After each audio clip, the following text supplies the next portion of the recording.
Thank you for inviting IFOAM Organics International to your meeting. Actually, we were supposed to meet in March this year, and then Corona came. And that's why I wanted to start my presentation with some quotes of IPES Food about Corona. And actually, they state that industrial agriculture has provoked habitat loss, which actually made it possible for Corona to happen. And what we see in this time that there are a series of disturbances that are testing the resilience of our food systems. And already there are millions of people who are suffering daily when it concerns hunger and nutrition. And actually Corona adds to them. So what we see in this Corona time are actually the vulnerability of our food systems.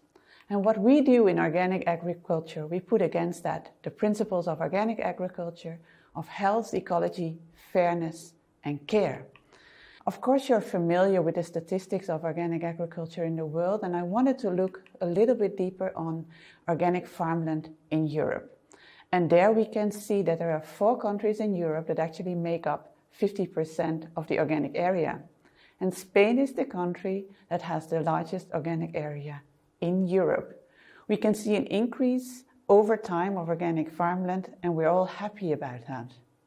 What we also see when we look at organic retail sales in Europe, that the biggest markets are in the north of Europe, mainly.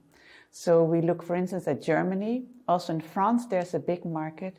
But if we look at the highest consumption per capita or in the country at all, we look at Switzerland and Denmark. And if we look a little bit deeper on those marketing channels in those countries, then actually we see that general retailers have gained over time, whereas the specialized retailers and other outlets have stayed stable and therewith proportionally decreased. So what are the market drivers that make organic sector growth? And it's not surprising to see that it is health concerns. But the picture I'm showing here is already the one from the beginning of 2020 when we were quite ignorant on Corona. So already their health concerns were the main driver. Food and health scares were there, but also the consumer opposition to GMOs. We can only expect that this has increased over time. And so when we talk about the conscious consumers, there are also other factors or other motivators that make them use organic food. And for instance, that's climate change, but also water and waste pollution, but also, for instance, distance. And there we come to what is really necessary, and that is a change in our food system altogether. And I'm sharing with you here a picture of the annual protest that is taking place in Germany, where farmers and citizens and environmental movement alike go on the street to ask for better food systems. And what did we do at IFOAM Organics International and IFOAM Organics Europe? Well, there are a couple of interest groups in IFOAM Organic Europe that help us with the distribution of organic products. For instance, the one on processors and traders who want to make sure that the organic integrity is being safeguarded, also when processed and traded. And the same is the organic retailers group, wherein specialized retailers are coming together to take care of their interest. What we've also done at the international level is reconciling organic and agroecology, and we're collaborating with FAO on this subject, also to make sure that it's about the practices. And yes, certification is important, but it's one tool only.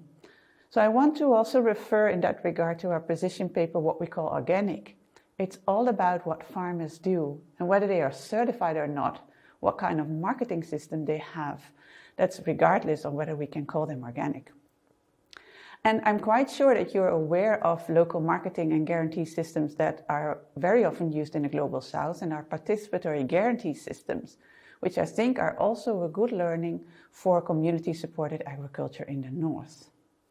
We've also focused on true or full cost accounting to make sure, or to actually show that the externalities of conventional agriculture are not always counted with, and when we would do so, really there's a point to make for organic agriculture. Also important to mention from the IFOAM network, I think, is the Asian Local Government in Organic Agriculture. We call them ALGOA, where municipalities come together to make sure that everything in their territory is organic. And this is to say that there is so much that we can do bottom up. And here are some more examples that we actually gathered during the Future Policy Award in 2018 on scaling up agroecology, where we know that in other parts of the world, organic or agroecology practices are thriving because the right policies are in place. So what are the right policies when we just look beyond our regulations and standards?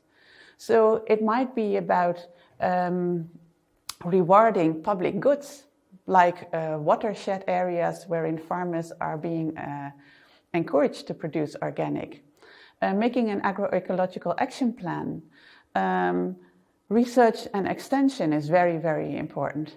And so there are other things that one can do on local, regional and national level to actually support organic agriculture and therewith also have a conducive environment for marketing of organic products.